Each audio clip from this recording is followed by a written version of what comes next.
Pemirsa, kembali kami lanjutkan perbincangan. Saya langsung ke Mas Jerry lagi untuk melanjutkan tadi ya perbincangan. Jadi kan sebenarnya tadi Anda mengatakan bahwa ini kan putusannya terlalu lama dan kemudian juga Hakim MK terlalu banyak beropini, ada begitu banyak ketidakpastian.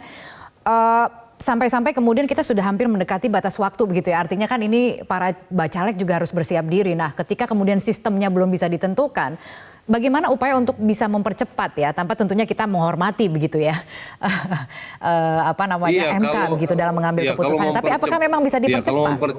Gimana? Apakah memang bisa dipercepat untuk mengambil keputusan tersebut, untuk mengakhiri ketidakpastian ini? Ya sebetulnya cepat dan tidak itu kan MK yang menentukan, dan kita punya banyak pengalaman di mana MK bisa cepat, gitu ya. Makanya tadi saya bilang kelambanan MK membuat keputusan, saya kira ada faktor lain di belakangnya.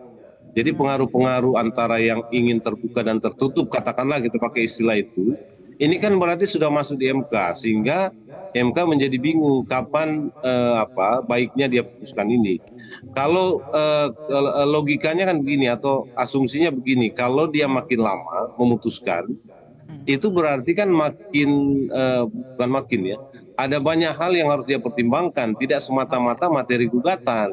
Nah ini yang sebetulnya tidak boleh. Gitu ya. Jadi kalau kita mau mempercepat ya memang kita harus dorong dan desak MK secepatnya memutuskan. Tapi saya kira mungkin keputusan kompromistis yang paling baik itu ya kalau memang MK mau tertutup ya, kalau ini kan kita mengandai-andai ya.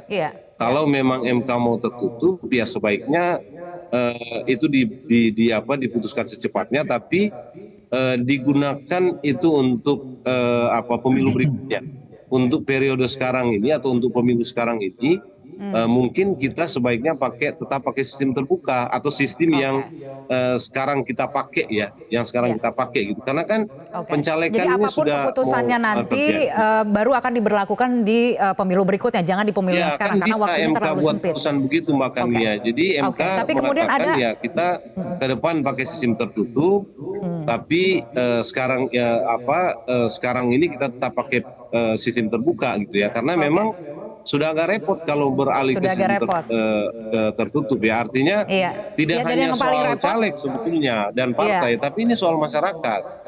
Sebagaimana yang tadi Mas Farhan bilang, ini soal masyarakat juga gitu. Jangan bicara tentang sistem itu juga hanya kaitannya dengan partai politik dan para caleg. Kita harus perhatikan masyarakat juga ya. Kesiapan masyarakat untuk masuk kepada formula atau mekanisme yang baru itu kan satu hal yang harus kita pertimbangkan. Kesiapan masyarakat seharusnya kalau misalnya tertutup bukankah jauh lebih simpel? Begitu saya ingin ke Mas Dede dan juga Mas Farhan. Silahkan Mas Farhan terlebih dahulu. Menurut saya bukan masalah simpel atau tidak simpel. Kalau pikirannya cuma simpel-simpel aja, terus ngapain kita reformasi 98? Mau simpel, ya udah aja kita minta anak Pak Harto jadi presiden lagi sekarang. Simpel banget itu. Mau simpel ya. Tapi demokrasi tidak pernah simpel. Itu rumit Mas Farhan. Tapi ada omongan misalnya sekarang tidak pernah simpel. Demokrasi adalah sebuah sistem keotik yang kemudian kita sepakati bersama sebagai sebuah konsensus untuk menjalankan negara ini. Kan gitu. Kalau mau simpel ya udah kita cari aja siapa anak presiden yang pernah jadi presiden, silahkan jadi presiden. Kok gitu? Baik, Mas Dede Yusuf bagaimana? Tapi makanya begini ada bagi omongan saya. Sekarang misalnya sistem hybrid begitu. Ini kan banyak sekali informasi gitu. Bagaimana kemudian mencernanya dan bagaimana masyarakat bisa mempersiapkan diri tentunya. Saya boleh ke Mas Dede terlebih dahulu, Mas Jerry? Silakan Mas Jerry. Mas Dede, mohon maaf. Silakan. Baik. Terima kasih. Jadi memang saya pikir sangat benar apa yang disampaikan tadi. Kalau berbicara politik, paling penting itu adalah hak rakyat untuk mendapatkan wakil-wakilnya. Jadi biarlah mereka yang memilih siapa wakilnya. Jadi oleh karena itu, sekali lagi yang dari awal saya katakan, tidak bisa kita mengambil hak rakyat untuk melakukan pendekatan atau didekati oleh calon wakil-wakilnya. Nah memang benar kalau kita berbicara sesimpel itu, menurut saya tidak juga.